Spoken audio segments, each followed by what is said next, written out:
Flamengo e Bangu se enfrentam hoje pela 8ª rodada do Campeonato Carioca. Jogo na Arena Batistão, em Aracaju, no Sergipe. No jogo que pode levar o rubro-negro para a liderança do Campeonato. Fluminense ontem empatou com o Vasco. O Flamengo pode chegar aos mesmos 18 pontos do tricolor, mas superar no saldo de gols e assumir a ponta. Que Flamengo é esse que a gente vai ver hoje no jogo contra o Bangu, né? O Flamengo 2023, o Flamengo com os pontas. O Flamengo deve jogar um futebol em termos de estrutura, de estratégia, de dinâmicas, taticamente, né? Muito parecido com o que jogou em 2023, com os seus pontas sendo importantes ali nas dinâmicas. Vamos falar bastante sobre isso nesse pré-jogo de hoje. Se tem jogo do Flamengo, tem pré-jogo aqui no canal Falando de Tática. Sejam todos bem-vindos a mais um vídeo aqui no canal. Deixe seu like, se inscreve, a vinheta é muito rapidinha. E na volta vamos falar de Flamengo e Bangu. Vamos falar de tática?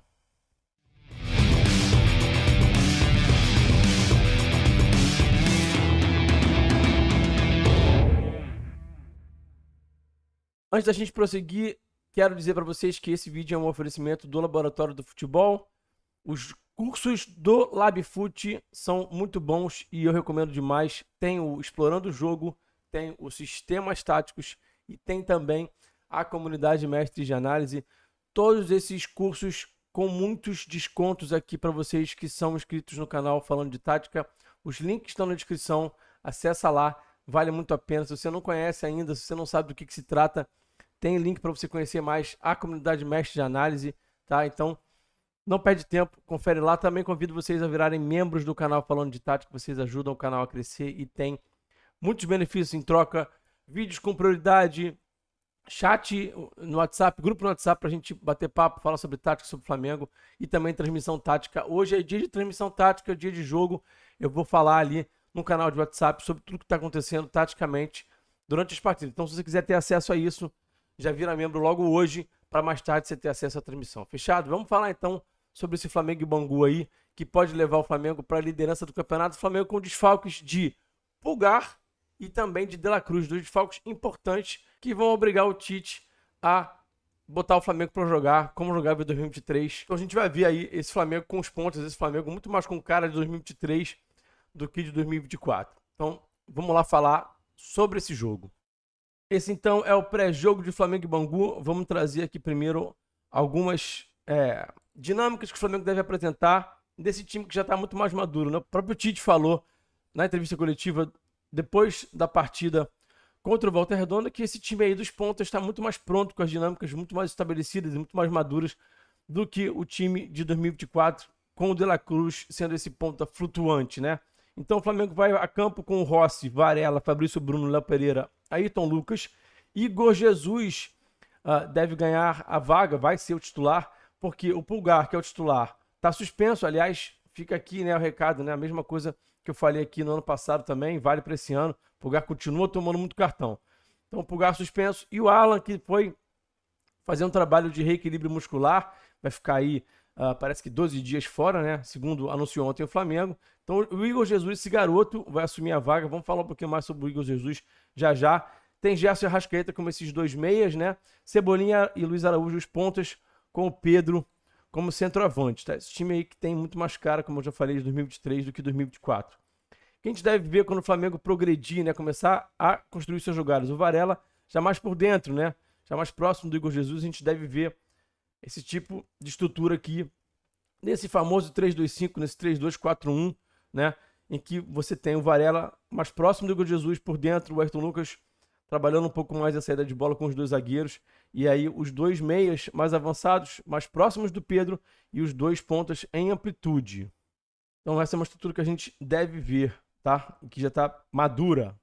A gente também pode ver o Gerson baixar para auxiliar na saída de bola. Com isso, ele empurra o Jesus um pouco mais aqui para a direita, os dois laterais dão amplitude, e a gente vai ver o Arrascaeta mais centralizado, como esse cara com muita liberdade para circular, e o Cebolinha e o Luiz Araújo por dentro, tá? Isso é uma outra estrutura que a gente vê quando o Flamengo avança, e também uma estrutura de saída de bola do Flamengo, né? Que é uma opção àquela primeira estrutura que a gente já viu ali com o 3-2-5. Aqui é uma estrutura de mais gente construindo para tentar gerar uma saída de bola mais limpa, mais fluida, tá? Com o Gerson baixando, tá bom? E aí os pontos vão dentro, né? Vão trabalhar mais por dentro. A gente tá vendo aqui as setinhas do Arrascaeta, que ele é esse cara que tem muita liberdade para circular, para ser esse meia, né?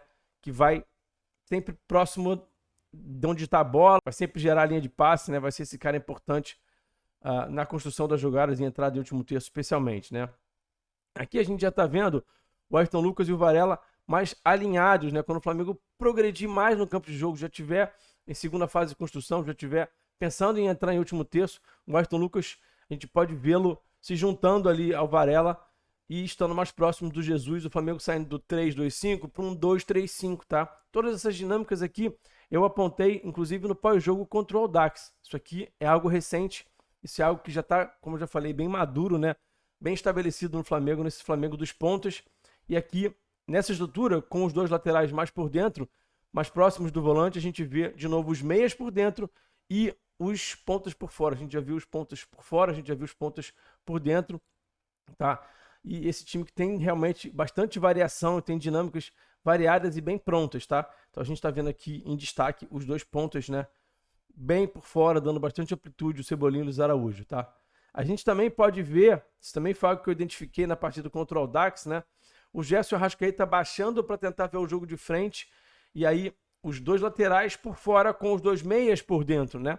Essa é uma estrutura que o Flamengo tenta fazer para gerar uma dúvida na marcação, para poder atrair marcadores, para poder libertar espaços, confundir essa marcação dos adversários, baixando esses dois meias, para que eles possam ver o jogo de frente, tentem passes na profundidade, tentem achar, especialmente os laterais, né, que vão ter muita liberdade para avançar, como vocês vão ver aqui agora, com essas setinhas aqui, né? Os dois laterais que gostam de ultrapassar, que tem bastante isso no jogo deles, então podem ser potencializados com passes dos meias, com passes dos extremos, dos pontos que vão estar por dentro, podem receber esse espaço na profundidade para tentar a situação de passe para trás, né?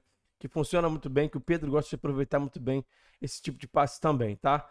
Vamos olhar aqui agora para algumas estatísticas desse jogo, só para a gente salientar o abismo que há entre esses dois times, né? Flamengo e Bangu. Realmente a diferença técnica, a diferença tática, a diferença como equipe é algo gritante e as estatísticas vão mostrar isso um pouquinho para a gente agora. Para começar, gols sofridos, né? O Bangu tem a pior defesa do campeonato, sofreu 13 gols em 7 jogos, né? O jogo de hoje é válido pela 8ª rodada. Então, tá ali junto com o Sampaio Corrêa, sofreu mais gols, inclusive, que o próprio Audax, que é o saco de pancadas aí do campeonato, que perde de todo mundo, inclusive já perdeu até do próprio Bangu, mas o Bangu sofrendo mais gols aí do que o Audax, sendo a pior defesa, junto com o Sampaio Corrêa, tá? Então, tendência aí de um jogo que o Flamengo consiga marcar gols, né? O Flamengo só sofreu 1 até agora. O Flamengo, que é a melhor defesa do campeonato, só com 1 gol sofrido, né? Como vocês estão vendo aí. Vamos seguir e agora vamos para escanteios a favor. O Flamengo, que tem 6,3 escanteios a favor em média, só está atrás do Vasco no campeonato. E o Bangu é o time que tem menos escanteios também a favor, só 2,3. Então é um time que chega pouco na linha de fundo, tem pouca profundidade, né? Ataca pouco, né? Um time que oferece pouco perigo aí para os seus adversários, tá? Então a tendência de um jogo hoje que o Flamengo não tenha muitos problemas. Jogos sem sofrer gols, o Flamengo só sofreu gol em um jogo, né? Então dos 7 que já jogou, o Flamengo não sofreu gol em 6. E sofreu gol num jogo que não estava sendo treinado pelo Tite, né? Era o time do Mário Jorge, o time da garotada. Então, o Flamengo, de fato, com uma defesa muito sólida, o Flamengo não sofreu gol em 6 jogos, enquanto que o Bangu não sofreu gol em somente um jogo, que foi o jogo que o Bangu ganhou do Audax de 1-0. Foi o único jogo que o Bangu não sofreu gols nesse campeonato carioca, tá? Finalizações, o Flamengo é o terceiro que mais finaliza, né? Os 4 grandes aí liderando. O Flamengo com 14,4 finalizações em média por jogo. E o Bangu? O Bangu tá ali na rabeira. É o time que menos finaliza, empatado com a Portuguesa. 7,7 finalizações por jogo, tá? Time que, de fato, como eu já falei, agride muito pouco seus adversários, chega muito pouco em último terço, finaliza muito pouco, faz pouco gol e também sofre muito gol, tá? Vamos olhar agora aqui rapidinho para algumas vulnerabilidades defensivas desse Bangu. O time que sofre alguns gols por esse lado direito. Esse lado direito aqui é um pouco mais frágil, tá? Então a gente vai ver aqui agora o time tomando 2 gols muito parecidos com os atletas, inclusive, nem conseguindo se aproveitar de uma vantagem numérica. Então, os adversários aqui, no caso, Volta Redonda, conseguem tabelar muito fácil. Os atletas com dificuldade de proteger as costas, de entender os avanços do adversário, muita dificuldade de leitura aqui dessa turma que defende pelo lado direito aqui do Bangu, e o Volta Redonda conseguindo fazer esse belo gol. Teve méritos também aí do Volta Redonda, tabela bem feita, movimentação bem feita, mas também os atletas do Bangu com bastante dificuldade aí de defender essa região do campo. De novo aqui, né, recebendo nas costas, tá muita liberdade, mesmo com vantagem numérica aqui, a equipe sofrendo para defender essa região, sai o passo para trás e sai o gol. Então, 2 gols muito parecidos. O Flamengo que tem ali no seu lado esquerdo uma dinâmica interessante com Gerson Cebolinha, né? Eles se entendem muito bem. Quando um vai fora, o outro vai dentro, um ultrapassa por fora quando o outro está dentro e vice-versa. Eles têm isso já bem maduro, né? Então o Flamengo pode se aproveitar disso. Chega aí o Aston Lucas também para ajudar, para conduzir bola, para romper com condução, com esse arraste. Então o Flamengo pode agredir o Botafogo ali por esse lado direito. E agora, né, a dificuldade do goleiro Gabriel Leite, né, que não vem fazendo uma boa jornada não, que não vem fazendo um campeonato muito interessante não. Ele tem sofrido, sim, ele tem sido um goleiro bastante frágil. O Flamengo pode se aproveitar dessa fragilidade aí do goleirão. Então olha só esse gol que tomou aqui contra o Fluminense, né? Uma falha aqui, a bola passando debaixo dele, você vê que ele se lamenta ali depois que a bola entra, né? E o time que sofre bastante com gols de média distância. Esse aqui do Arias não é nem de tão longe assim, mas o chute um pouquinho mais forte, né? Mas em cima dele, né? E a bola acaba passando, né? Então ele com um pouco de dificuldade, agora um gol um pouquinho mais de longe. O Cano bate muito bem na bola, também tem muito mérito, obviamente. Mas o time que está sofrendo muito gol nessas bolas, nesses chutes de média distância. Então o Gabriel Leite não conseguindo aí fazer esse tipo de defesa, tendo um pouquinho de dificuldade. Agora o gol contra o Nova Iguaçu aqui, que mais um gol de fora da área. E outro gol agora aqui de segunda bola também, né? E que o jogador do Nova Iguaçu também tem mérito, bateu de primeira, de bate-pronto. Mas o Gabriel não conseguindo fazer defesas um pouco mais difíceis. Então o Flamengo pode se aproveitar dessa situação. Bom, gente, futebol não se ganha de véspera. Ninguém já entra em campo vencendo o jogo, mas a tendência é que o Flamengo consiga vencer sem muita dificuldade. Consiga um resultado até de uma vitória bem larga. Eu diria que a tendência é essa, mas acontece que futebol, né? Costuma pregar peças se o time não entrar muito focado, muito atento, né? O Flamengo que hoje deve ter o gramado como aliado e não como inimigo. O Flamengo normalmente enfrenta os adversários do Maracanã e tem muita dificuldade por causa do gramado, que atrapalha muito o jogo de mais toque de bola, de mais fluidez do Flamengo. Hoje, lá na Arena Batistão, o Flamengo deve ter o gramado ajudando e não atrapalhando, né? Falando rapidamente aqui sobre Igor Jesus, né?